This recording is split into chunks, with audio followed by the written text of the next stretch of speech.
El largo viaje de nuestros colonos domésticos comenzó hace mucho tiempo en la Tierra. Para entonces, el apocalipsis climático anunciado durante generaciones empezaba por fin a mostrar su rostro más devastador.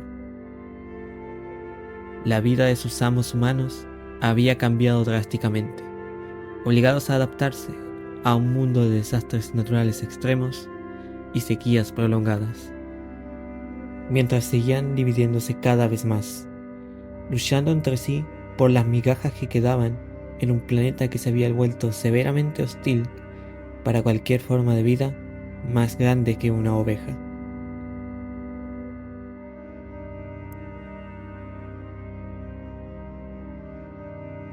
Mientras tanto, en Marte, las misiones humanas iniciadas tiempo atrás continuaban pese a la precariedad de su hogar. Entonces, un milagro fortuito entre las arenas rojas del planeta cambió para siempre el destino de la humanidad, y con ello también el de las especies que los acompañaron. Tras el evento, la humanidad abandonaría su hogar, disfrutando de la prosperidad que les trajo ser una especie multiplanetaria. Cada mundo se volvió una utopía a su propia manera. Nunca antes, desde los tiempos más prósperos de la vieja Tierra, la humanidad había conocido una abundancia semejante. Sin embargo, los roces y las diferencias jamás los abandonaron. Una vez más, la especie se fragmentó. Algunos mundos se sumergieron en la melancolía de los tiempos pasados, mientras otros abrazaron con calidez la nueva era biomecánica, hasta volverse completamente irreconocibles como parte de la humanidad.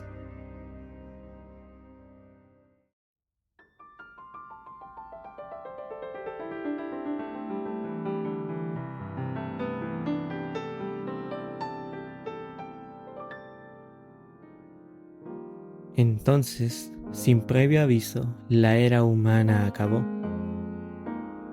El ruido de los motores, de la dicha de la gente, de sus risas y de sus llantos por igual, dejó de escucharse de un día para otro en todo el cosmos. Una docena de mundos vacíos, solo con las ruinas como última evidencia de su existencia, listas para ser ocupadas una vez más, pero ahora por aquellos viejos compañeros que dejaron atrás, para poblar un nuevo universo poshumano.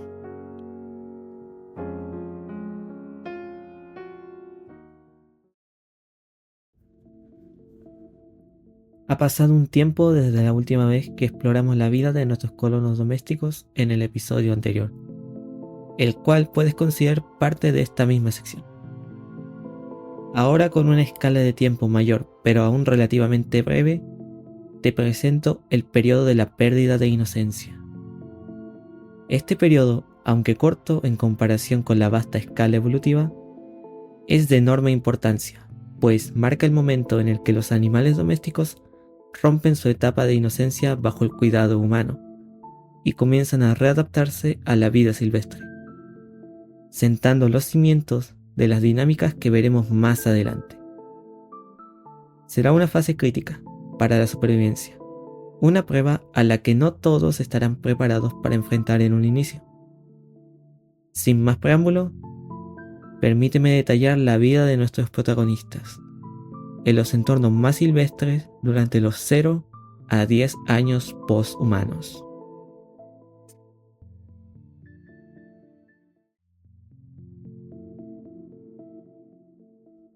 Al principio, los perros subsistieron en las ciudades como carroñeros de la basura humana, pero rápidamente se vieron obligados a volver a métodos más primitivos de supervivencia. Los que abandonaron las ciudades y se acercaron a los campos eran ya depredadores que cazaban en manada. Sin embargo, milenios de domesticación los habían vuelto expertos en cooperar con humanos, mas no entre ellos. Por eso, las primeras manadas eran torpes y desorganizadas. En una cacería típica, cada perro actuaba por su cuenta, intentando someter a la presa sin coordinarse con los demás. El mejor resultado, cuando ningún perro se distraía o quedaba atrás, era ver una jauría de hasta 12 cánidos rodeando un solo objetivo, hostigándolo desde todos los ángulos hasta que finalmente cedía ante la acumulación de mordiscos y el desgaste de la persecución. Más que una táctica, era un asalto caótico, que dependía de la abrumadora presión del grupo y sobre todo de la novedad del peligro para las presas, que hasta entonces no tuvieron que temer a los depredadores. Y aún con este método rudimentario, los perros lograron abrirse paso en el ecosistema. Con el tiempo y mucho ensayo y error, sus tácticas de caza comenzaron a perfeccionarse, marcando el inicio de una nueva etapa en su readaptación al mundo salvaje. En cuanto a otros carnívoros, los gatos enfrentaron un éxito mucho más limitado en los espacios abiertos. Su estilo de caza, dependiente del sigilo y la emboscada, los confinó principalmente a bosques densos y a las ruinas, donde pueden continuar siendo cazadores exitosos sin estar expuestos ante los perros depredadores. Los hurones, por su parte, continuaron siendo competidores formidables. Su agilidad y tenacidad les otorgó una notable ventaja en las zonas rurales, donde prosperaron cazando pequeños herbívoros y otros no tan pequeños. Pero no existe ejemplo más exitoso ni más fascinante de readaptación temprana que el cerdo. Incluso en la tierra, estas criaturas aparentemente dóciles podían transformarse en auténticas bestias salvajes en apenas unas cuantas generaciones. Allí donde eran introducidos se multiplicaban con rapidez y casi siempre se terminaban convirtiendo en una plaga difícil, cuando no imposible, de controlar. En sus orígenes en Demeter 22, los cerdos eran criados bajo largas estructuras con forma de túnel, que a su vez estaban rodeadas por extensos campos de cultivo, de donde se sacaba su alimento para el consumo diario. Tras el colapso humano, aquellas reservas fueron aprovechadas gustosamente por los cerdos, una vez escaparon de sus jaulas. Las granjas porcinas solían ubicarse lejos de las ciudades y de otros complejos de producción animal. Ese aislamiento inicial les otorgó un largo periodo sin competencia ni depredadores, tiempo durante el cual hicieron lo mejor que sabían hacer: comer, crecer y reproducirse sin freno. Y cuando por fin se encontraron con la demás fauna doméstica, siguieron siendo abundantes y dominantes sin mayor dificultad. Y a diferencia de muchas otras especies, la selección artificial aplicada por los humanos no los debilitó. Por el contrario, los dotó de ventajas formidables. Los rasgos principales que se buscaban en las razas porcinas eran un fuerte instinto maternal, que redujera la necesidad de intervención humana en la crianza, y una mayor tasa de crías por camada. Las cerdas podían dar a luz al menos a 18 lechones por camada, y defendían a cada uno con una ferocidad que pocos depredadores se atrevían a enfrentar. Incluso cuando los ataques se daban en manada, las posibilidades seguían en contra de los cazadores, pues una madre cerda casi nunca estaba sola. Detrás de ella solía haber una piara que podía superar fácilmente los 100 individuos. Estas manadas colosales se convirtieron en auténticos ingenieros del ecosistema, aunque su influencia fue mayormente negativa. Por donde pasaban, arrasaban con la vegetación, mientras excavaban el suelo con sus poderosos hocicos, dejando tras de sí extensiones de barro y hierbajos pisoteados. Este comportamiento les arrebataba el sustento a otras manadas de herbívoros, obligándolas a migrar en busca de mejores fuentes de alimento. Sin embargo, no todo era devastación. Al remover la tierra, los cerdos exponían insectos y gusanos, que resultaban un festín para las gallinas, las cuales seguían de cerca a las piaras, como oportunistas. Claro que esto no estaba exento de riesgo. Bastaba un antojo repentino para que un cerdo complementara su dieta con cualquiera de estos pequeños acompañantes. Al fin y al cabo, son omnívoros oportunistas, que no desaprovecharán ninguna fuente de proteína. Los cerdos triunfaron en el nuevo mundo posthumano, con una rapidez abrumadora. Pero semejante éxito tenía un precio. En Demeter 22 se tuvo cuidado con no traer patógenos o enfermedades de la tierra, que pudieran afectar al ganado o a otros animales, por lo que estas no existen para este momento. Además, animales de producción como el cerdo eran mantenidos bajo estrictos controles veterinarios durante el dominio humano, por lo que su sistema inmune nunca encontró desafíos y con el tiempo se volvió lento, ineficiente y atrofiado. Así, sin saberlo, las piaras rebosantes de salud eran en realidad bombas de tiempo, porque a diferencia de los animales, los virus y bacterias no necesitan millones de años para evolucionar. Tarde o temprano, surgiría un patógeno para el cual sus viejas vacunas terrestres no podrían ofrecerle ninguna defensa. Y ese momento llegó. La aparición de este nuevo agente infeccioso actuó como un regulador brutal, diezmando a los cerdos justo cuando la competencia por los cada vez más escasos recursos, escasez provocada por ellos mismos, alcanzaba niveles críticos. La combinación de enfermedad y choques violentos entre piaras redujo drásticamente sus números.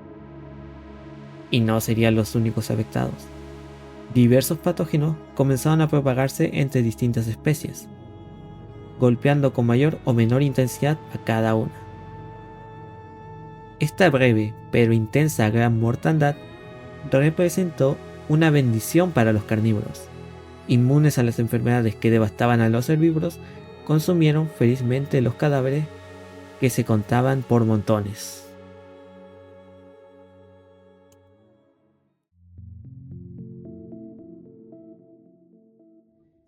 Aquí es cuando debo hacer un pequeño cambio en el lore, eliminando a las vacas de la lista de especies del proyecto.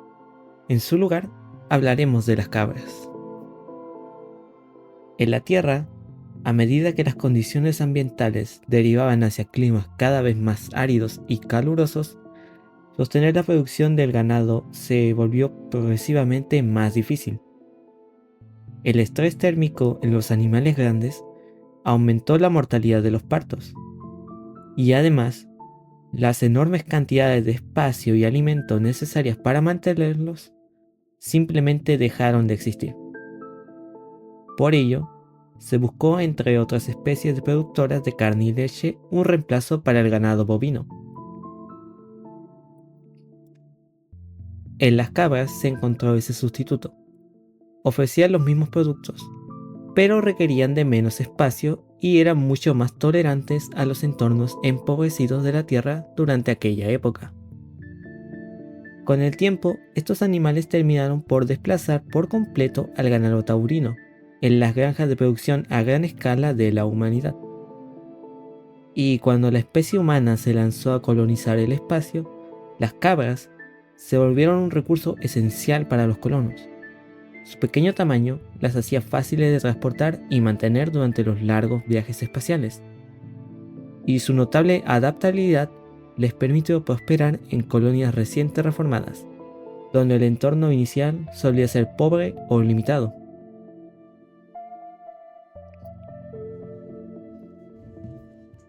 En Demeter 22 existen dos linajes principales de cabras: las de biotipo carne, robustas y compactas, con cuerpos que parecen rechonchos, pero que en realidad son el producto de una musculatura muy desarrollada, y las cabras lecheras, más esbeltas, de silueta fina y ágil, dotadas, en el caso de las hembras, de una glándula mamaria muy desarrollada. Pese a su apariencia rústica, en especial en las cabras de carne, que aún conservan los cuernos de sus antepasados. Ambas variedades son extremadamente dóciles, un regalo de la selección artificial que buscó volverlas menos agresivas y más fáciles de manejar. Sin embargo, esta docilidad también las volvió vulnerables, muy propensas al pánico ante los ataques de depredadores. A diferencia de los cerdos, que representaban un verdadero peligro, las cabras eran presas torpes y cuya única respuesta era la huida, lo que las convirtió en la elección predilecta de las jaurías de perros durante la primera parte de su etapa silvestre. Pero aquello no duraría para siempre. Los dos linajes de cabras no permanecerían separados por mucho tiempo. Eventualmente se mezclaron, combinando las mejores características de cada uno. Hasta entonces, su principal defensa eran solo sus números. Sin embargo, aquí los cuernos volvieron a cobrar importancia. Las cabras, que aún los conservaban, podrían emplearlos nuevamente como arma y método de disuasión, recuperando el instinto de embestida que había sido suprimido hace tanto tiempo.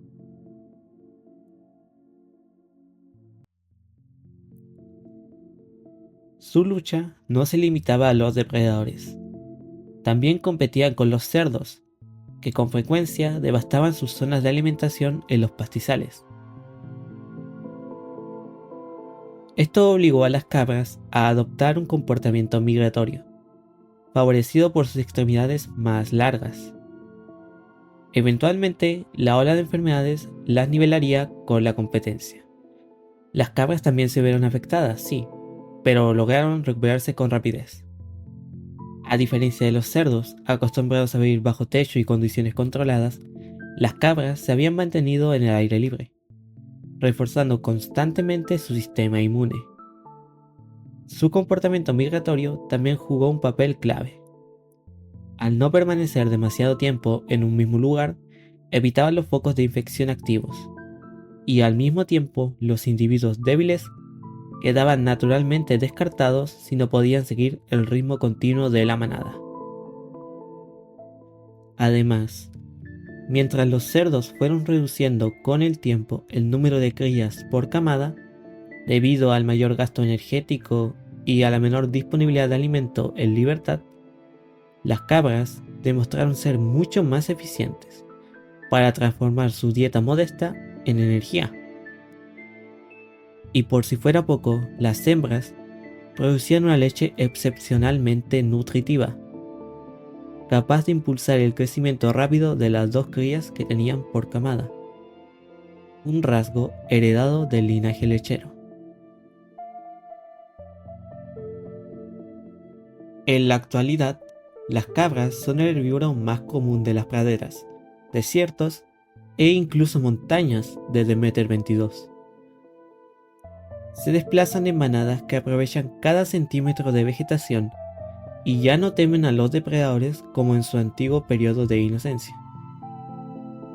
Incluso aquellas que habitan en los pastizales o en los límites boscosos son acompañadas por gallinas, que encuentran en ellas una nueva fuente de seguridad, mayor incluso que la que obtuvieron alguna vez con los cerdos.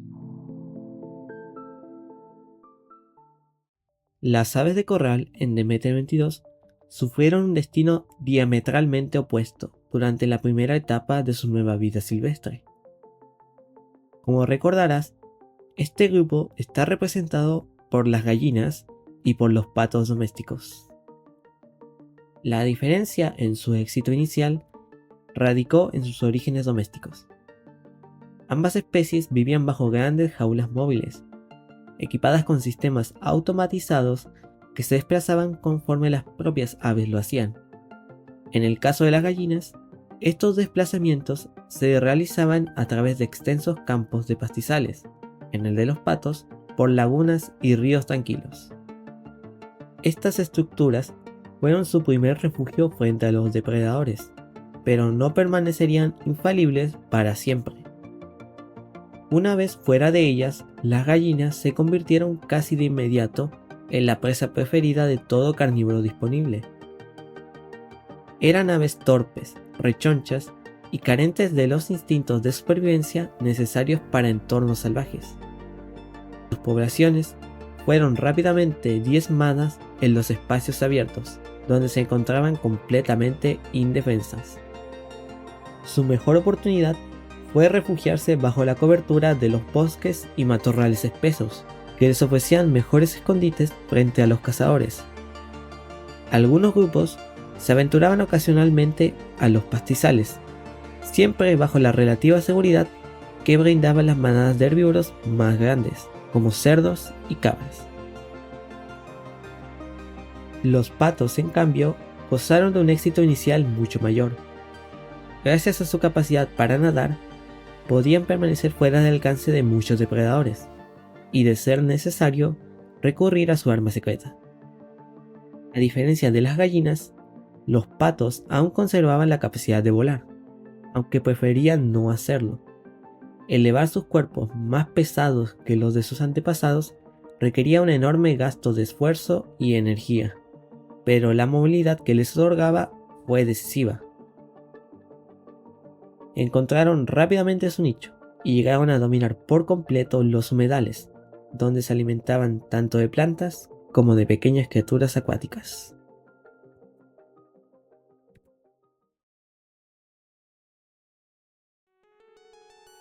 Y con esto damos por concluido el primer paso en la historia evolutiva de nuestros colonos domésticos. Esta primera década fue un espectáculo natural de readaptación, donde la abundancia y la decadencia protagonizaron la vida en las ciudades, campos y entornos más silvestres de Demeter 22. Ahora daremos un salto mucho mayor en la línea de tiempo. Dejaremos atrás los años de supervivencia inmediata, para adentrarnos en el verdadero estado salvaje del planeta, tras unos 10.000 años post-humanos.